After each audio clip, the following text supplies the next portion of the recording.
కొన్నిసార్లు నీకు కూడా ప్రభు ప్రేరేపిస్తుంటాడు. ఎప్పుడైనా చెప్పండి, ప్రేరేపణలు వచ్చాను వారి చేతులు ఎత్తండి. నాకు ప్రభు ప్రేరేపిస్తాడని అప్పుడప్పుడు వారి చేతులు ఎత్తండి. ఎవరికి రావా? వాక్యం విన్నప్పుడు ఇంకెప్పుడైనా ప్రేరేపణలు వస్తాయి రావా? వస్తాయి. వచ్చినప్పుడు ఏం చేయాలి చెప్పాలి, వినండి. దానికి ఏం చేయాలి మనం అంటే వెంటనే లోబడాలి. దయచేసి గమనించండి. అది ఎప్పటిదాకా చెప్పాలా? జీవిత కాలం అంతా, నువ్వు బ్రతుకు కాలం వరకు దాన్ని చక్కగా ఆచిచూచి ఆ యొక్క సమర్పణలో నువ్వు నిజంగా బద్ధురాలవై అలా నీ జీవితాన్ని సమర్పణతో కొనసాగించుకోగలిగితే నీ ప్రభు నీకు తోడుగా ఉంటాడు. కొన్నిసార్లు 4 గంటలు లేంటాడు, మన లేవంగా లేస్తామా? లేపుతూ ఉంటాడు. అసలు నిద్రపట్టనీయడు. నువ్వు అనుకుంటూ ఏ టెన్షన్లో నిద్రపోవట్లేదు అనుకున్నా నేను అసలు ప్రార్థనకు పురుగొలుపుతూ ఉంటాడు. ఉదయకాలం నీ కంఠస్వరాన్ని ప్రభు కినిపించాలని ఆయన ప్రేరేపిస్తున్నాం. మనం చక్కగా ఏం చేస్తాం? నిద్రపోతాం.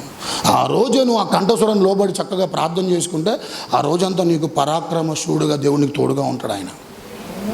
కొన్నిసార్లు మొబైల్ నీతో కొన్నిసార్లు మాట్లాడుతుంది, ఎక్కువసేపు దీనికాడ కూర్చున్నావు అనుకో, తెలవని యొక్క మనో ప్రేమికులరా రోదన నీ అంతరంగంలోంచి వస్తూ ఉంటాడు. ఏం చెప్పాలి ఆ స్వరం? ఎంతసేపు కూర్చుంటావు దేని ముందు? ఎంత వృధాగా నీ సమయం అంతా అవి పనికి మాలవన్నీ చూస్తూ ఎంత నీ సమయాన్ని ఏంటంట వృధా చేసుకుంటావు. ఆ సమయం ఏదో నువ్వు బైబిల్ చదివితే, ఆ సమయం ఏదో ప్రార్థన చేసుకుంటే పరాక్రమం కలిగిన శూడు నీకు తోడుగా ఉన్నాడు. ప్రేరేపణ ప్రభు కలిగించినా కూడా ఈరోజు మానవుడు వచ్చే ప్రతి ఆలోచన ఎమ్మటి నెరవేరుస్తున్నాడు, కానీ ప్రభు అనుగ్రహించే ప్రేరేపణ మాత్రం చెప్పాలా? ఏం చేయట్లే ప్రేరేపణ లోబడట్లే. నపుంసకులు బైబిల్లో యేసుప్రభు చెప్పారు, వినండి.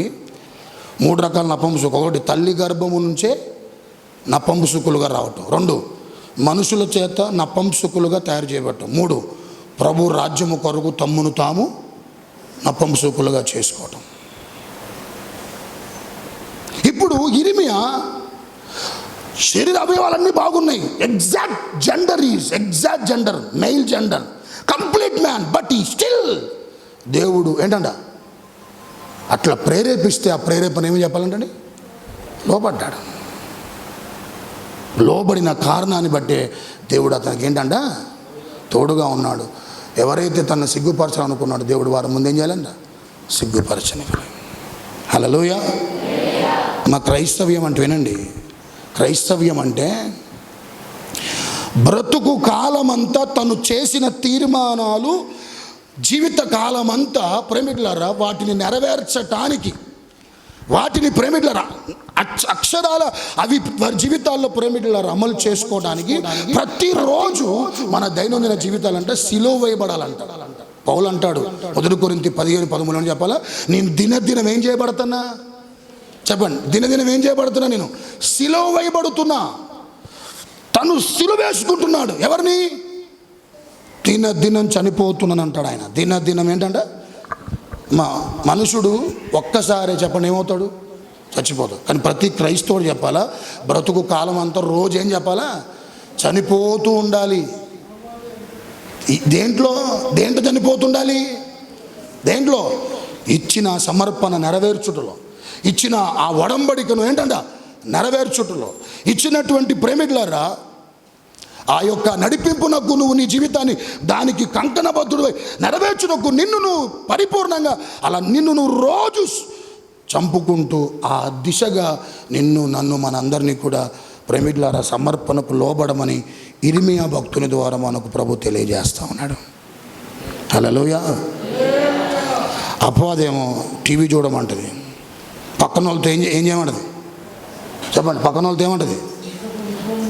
ముచ్చలు పెట్టమంటది. ప్రభు ఏమంటాడు?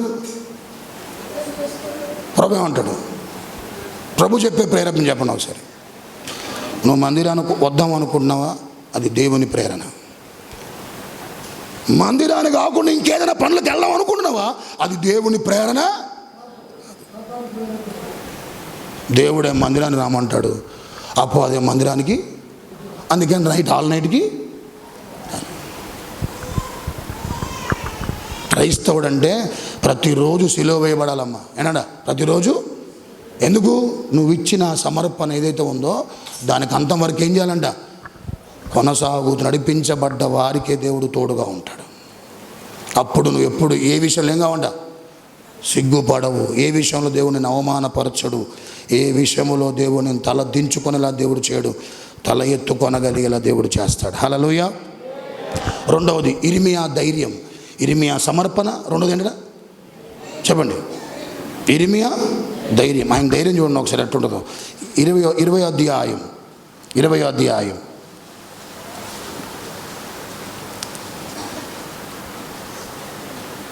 వచనం. నేను పలుకున్నప్పుడల్లా బలాత్కారం జరుగుతుంది. దినమెల్లా అవమానమునకు. చాలండి. ఇప్పుడు నేను అడుగుతున్న మాట చెప్పండి నాకు. దేవుడు మాట చెబితే ఆశీర్వాదం రావాలా, అవమానం రావాలా? దేవుడు మాటలు చెబితే ఆశీర్వాదం రావాలా, అవమానం రావాలా? దేవుడు మాట చెబితే ఘనత రావాలా, ఎగతాళి రావాలా? ఏమొస్తుంది దీనికి? ఎవరు మాట చెప్తుంటే? దేవుడు మాట చెప్తుంటే ఏమొస్తుందంటే ఈయనకి? అవమానము, అపహాస్యం. చూడండి ప్రేమికులారా, ఇతడు ఆ ఇర్మియా గ్రంథం అంతా ఒక 40 సంవత్సరాలు చేశాడు పరిచర్య. అద్భుతమైన పరిచర్య అండి. ఆ పరిచర్యలో ఇశ్రాయేలు ప్రజలకు చెప్పిన ఒకే ఒక మాట ఏంటంటే, ఇశ్రాయేలు ప్రజలారా, ఇగో బలాత్కారం జరగబోతుంది, దోపిడీదారు రాబోతున్నాడు, మీరు పట్టబడతారు, చెరలోకి ఏమైపోతారు? వెళ్ళిపోతారు. చెరకు మీరు పట్టబడతారు, 70 సంవత్సరాలు చెరలో ఉండిపోతారని ఎక్కడ నిలబడి చెప్పినా, దేవుడు చెప్పమన్న ఈ మాటలు ప్రేమికులారా, దేవుడు అతనికి ప్రేరేపించి, లేకుంటే దేవుడు చెప్పమన్నటువంటి ఆ మాటలు చెబుతూ ప్రేమికులారా పరిచర్య చేస్తుంటే, వినండి జరిగిన విషయం ఏం చెప్పాలా? ఏ విధంగా దినమెల్లా ఆయనకి అవమానము, ఇంకేనా అపహాస్యం. ఇప్పుడు చెప్పింది దేవుడు మాటే, కానీ ఏమొచ్చిందంటే ఆయనకి అవమానము, అపహాస్యం.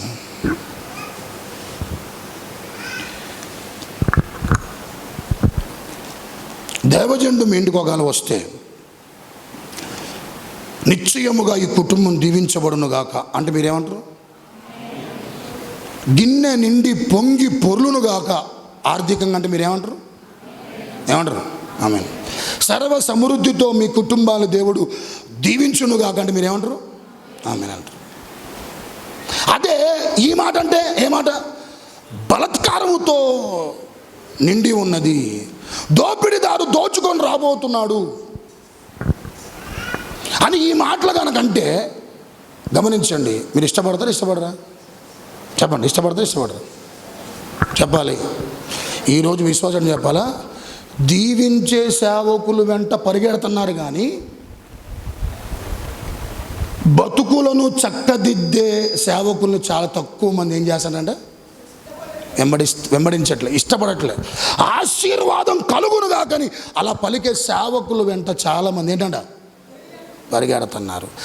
బతుకు ఇట్లా మార్చుకో, ఇట్లుండు, లేకుంటే బతుకు ఉగ్గిపాలైద్దంటే ఇష్టపడట్లే. దీవించే సేవకుని ఇష్టపడుతున్నారు కానీ ఏనంట బ్రతుకులను సరిచేసేటువంటి సేవకులను జనాలు ఎక్కువగా ఏం చెప్పాలా? ఇష్టపడరు. ఒక మాట చెప్పనా? బాప్టిజం ఇచ్చి యోహాన్ అంట, అతను బతుకు కాలంలో ఏ ఒక్కరు కూడా ఇంటికి పిలిచి అన్నం పెట్టినోళ్ళు కాదంట. ఎవరికి? యోహాను సేవ చేసే రోజుల్లో ఒక్కళ్ళు కూడా ఇంటికి పిలిచి, అయ్యా మీరంతా ఏం చేస్తున్నారు? సేవ చేస్తున్నారు, ఒకరోజు మా ఇంటికి రండి, మమ్మల్ని దర్శించండి, మా కుటుంబం కొరకు ప్రార్థన చేసి పోదు రండి, కొంచెం భోజనం మేము పెట్టిందేనంట, ఆరగించి వెళ్తూ రండి అని చెప్పి ఒక్కళ్ళు పిలిచిన పాపం లేదంట. ఎందుకు అని ఆలోచన చేస్తే అతడు ఎత్తుకోవటమే. ఎక్కడికి పోయినా సర్ప సంతానమా, ఏమన్నాడు? సర్ప సంతానమా, లోబడని ప్రజలారా, చెట్టు మొదల దగ్గర గొడ్డలు పెట్టబడింది, ఫలిస్తేనేముంటుంది, ఫలించకపోతే. ఇప్పుడు ఈ ఒక్క కారణాన్ని బట్టండి, ఏమంటున్నాడు? లేతే ఏమంటున్నాడు? సర్ప సంతానమా, లోబడని ప్రజలారా, ఇలా ప్రేమికులారా అంటున్న ఆ ఒక్క కారణాన్ని బట్టి అంట యోహాన్ని అసలుకైనా జనాలు ఆ రోజుల్లో అసలు ఏ మాత్రమే ఎక్స్పెక్ట్ చేసేవారు కాదు. అదే పరిస్థితి ఎవరిది అదే పరిస్థితి ప్రేమికులారా. ఏ ఒక్కరు ఇష్టపడలే ఎవరిని? ఇరిమియాని. దేవుడు మాటలు చెప్పినా కూడా ప్రజలు ఇష్టపడలే. నువ్వొద్దు, నీ శాపనార్థాలు వద్దు, మాకేం కావాలి? మెట్ట బతికినా కూడా ఏనాడా, మెట్ట జీవించినా కూడా మీరు దీవించబడుదురుగాక, మీరు ఆశీర్వదించబడుదురుగాక, స్థలం వెంబటి స్థలం కొనుక్కుందురుగాక, కార్లు కొనుక్కుందురుగాక. ఆమేన్. బా, అలాంటి వాళ్ళు కావాలి మనకి.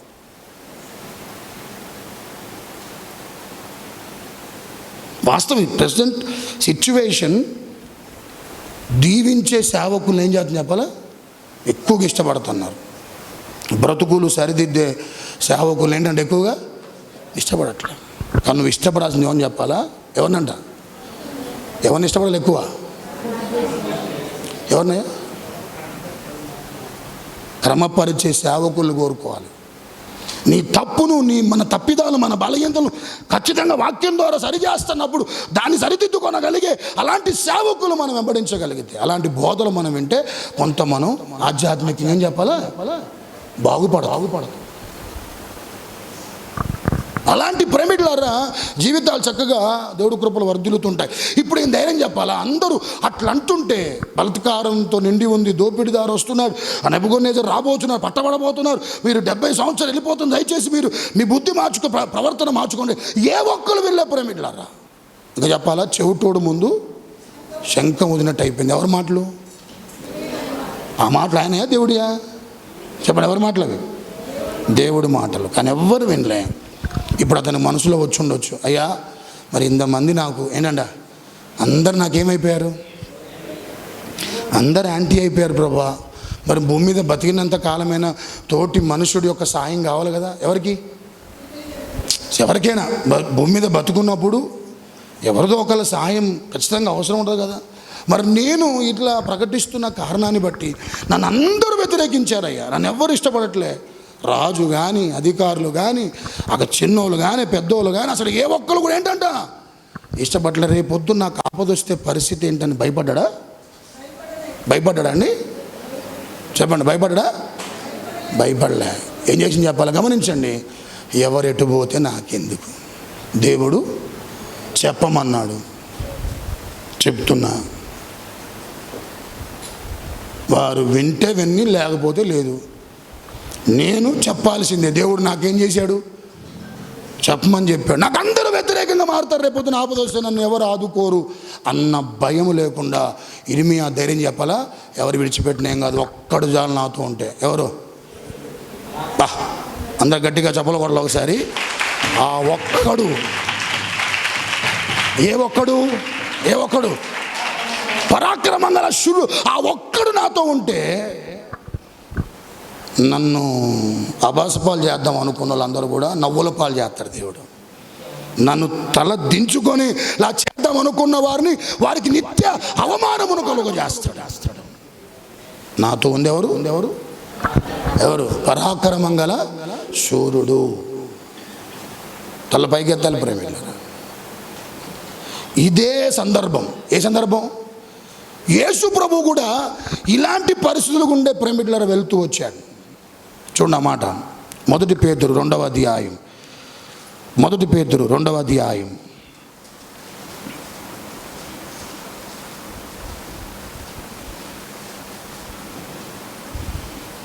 22-23. పాపము చేయలేదు, ఏ కపటమును కనపడలేదు,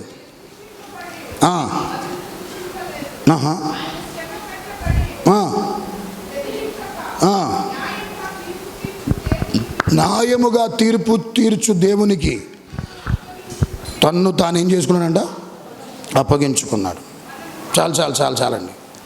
ఇక్కడ చదవబడ్డ వచ్చిన భాగంలో ఏం చేశాడు? యేసుప్రభు వారి భూమి మీద సశరీరుగా ఉన్నప్పుడు అతను ఏం చేశారంట? దూషించారు. ఏం చేశారమ్మా చెప్పండి, ఏం చేశారు? రైట్. ఏమని చెప్పాలా? దూషించింది వడ్లవాడు కుమారుడని. ఇంకా ఇంకా చెప్పాలా, భయంకరమైన మాటలు వాడరండి. ఆ మాటలే తట్టుకోలేం కూడా. బైబిల్ చదివితే యేసులో అన్న మాటలు చెప్పాలా, వివాహము కాకముందే మరి ఏమైందని, గర్భవతి అయిందని, ఎవరికి పుట్టాడో అన్న భయంకరమైన మాట. ఎవరిని యేసు. దయ్యాలకు రాజని, ప్రేమిటులారా అస్సలకి అని. ఒక్కటి కాదు, రెండు కాదు. ఇలాంటి పరిస్థితులు ప్రేమిటులారా తన జీవితంలోకి వచ్చిన అతను చేసిన పని అని చెప్పాలా. వినండి, ఎదురు తిరిగారండి, చెప్పండి, ఎవరితోనో ఒక మాట అన్నాడా? ఈ మాట చెప్పడానికి అసలు ఇర్మియా తన జీవితంలో ఇదొక్కటే కాదు. ఏంటది?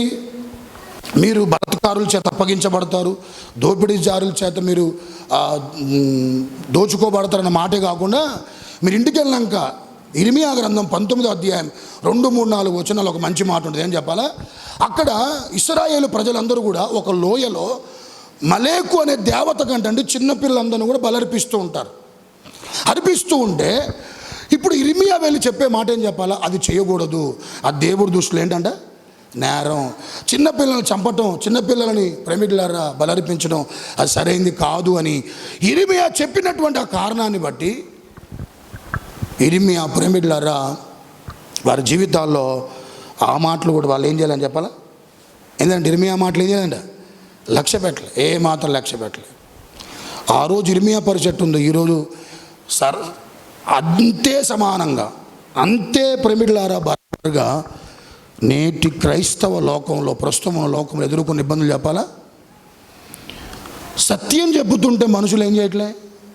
చెప్పండి, సత్యం చెబుతుంటే ఏం చేయట్లే? మనుషులు నమ్మట్లే. కొన్ని ఊర్లకైతే బయట ఏంటంట బోర్డులు, ఏం బోర్డులు అవి? ఎవరైనా లోపల రావచ్చు కానీ, అయ్యగారులు కానీ, మా ఊర్లో మందిరాలు కానీ, మా ఊర్లో విశ్వాసులు కానీ ఏంటంట ఉండకూడదు అని. ఆ ఊర్లోకి ఎవరైనా పోవచ్చు, దొంగలు పోవచ్చు, ఇంకేనంట త్రాగుబోతులు పోవచ్చు, వ్యభిచారులు పోవచ్చు, ప్యాకెట్ ఆడేవాళ్ళు పోవచ్చు, ఎవరైనా మా ఊర్లో పర్మిషన్. కానీ ఒకళ్ళు మాత్రం మా ఊర్లోకి రావద్దు. ఎవరాళ్ళు? వాళ్ళందరూ అలా చేస్తున్న ఆ విధానాలు ప్రేమికులారా క్రమపరిచేటువంటి సేవకులు మాత్రం మాకు వద్దు అని ఆ రోజు ఇర్మియాను బహిష్కరించినట్లుగా ఈరోజు సేవకులు కూడా ఏం చెప్పాలా? బహిష్కరిస్తున్నారు. కానీ ఒక మాట చెప్తా వినండి, ఇలాంటి గడ్డు సమయాలు మీరు ఉన్నప్పుడు, ఇలాంటి పరిస్థితులు మీకు ఉన్నప్పుడు బంధువులు దూరం అవుతారని బాధపడ మాకు. ఎవరికి? మనకెవరు దూరం అవుతారని, రక్త సంబంధం దూరం అవుతారేమో అనుకొని బాధపడ మాకు. మా కులం ఏముంటుందో అని బాధపడ మాకు. ఇంకేంటి, బాప్టిజం తీసుకుంటే పిల్లలకి ఏంటంట పెళ్ళెట్లయిద్దని బాధపడ మాకు. ఈ గడ్డు పరిస్థితుల్లో ఆ రోజు ఇర్మియా ఏ విధంగా అయితే తిరస్కారం గురయ్యాడో, నువ్వు నేను మనం అందరం ఇలాంటి పరిస్థితులు కూడా ఒకరు వెళ్తే వాళ్ళందరూ విడిచిపెట్టిన నీతో మాత్రం ఒక ఆయన ఉంటాడు. ఎవరైనా చెప్పండి, ఎవరైనా? పరాక్రమంగల శూరుడిని పక్షమున ఉంటాడు ఆయన. ఆమేన్ చెప్పండి ఒకసారి. ఈ మాటలు మన వినికిడిలో ప్రభు దీవించును గాక. అందరం కళ్ళు మూసుకుందాం, అందరూ మోకరించండి. ఆ కుర్చీలు దయచేసి కొంచెం పక్కకు పెట్టండి. 10 నిమిషాల్లో మనం ఈ కార్యక్రమాన్ని ముగించుకొని ప్రభు సంధిలో ప్రేమికులారా ప్రభు చేత మనం అందరం చక్కగా బలపరచబడదాం. నేను సిగ్గుపడను, పరాక్రమశాలి అగు శూరుడు నాకు తోడుగా ఉన్నాడని ఇర్మియా ఏ పరిస్థితులు అన్నాడో, ఏ పరిస్థితుల మధ్యలో ఈ మాట అన్నాడో ఒక్కసారి మనం అందరం తలంచి, ప్రభువా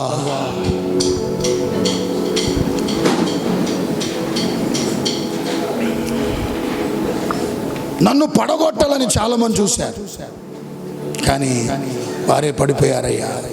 నేను గెలవద్దని చాలామంది చూశారు, గెలవద్దు అనుకున్న వారిని ఓడించావు, నన్ను గెలిపించావు.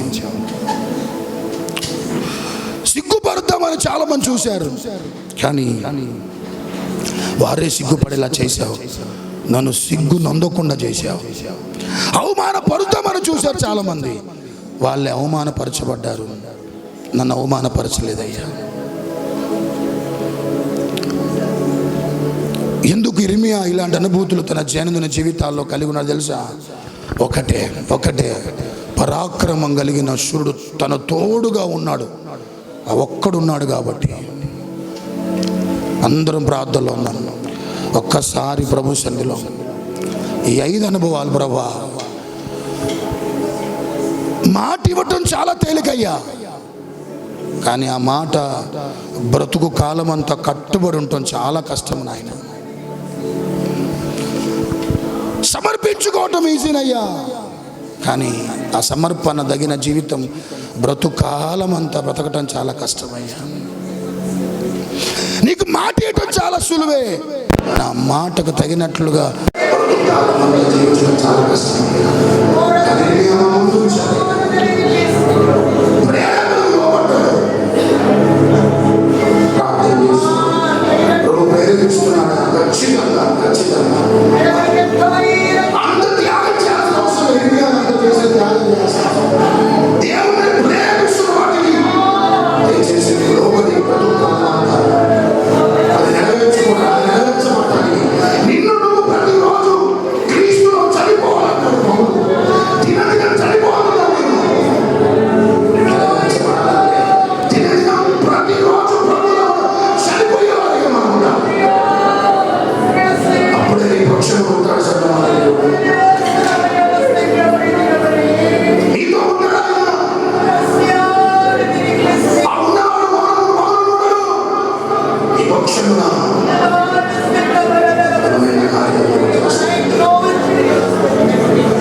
Hallelujah.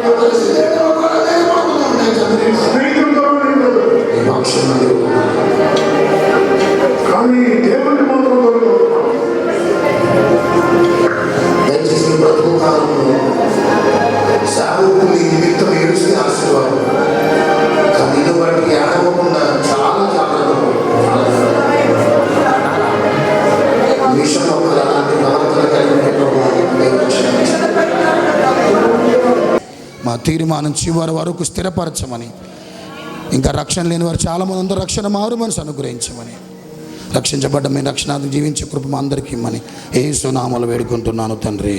ఆమేన్.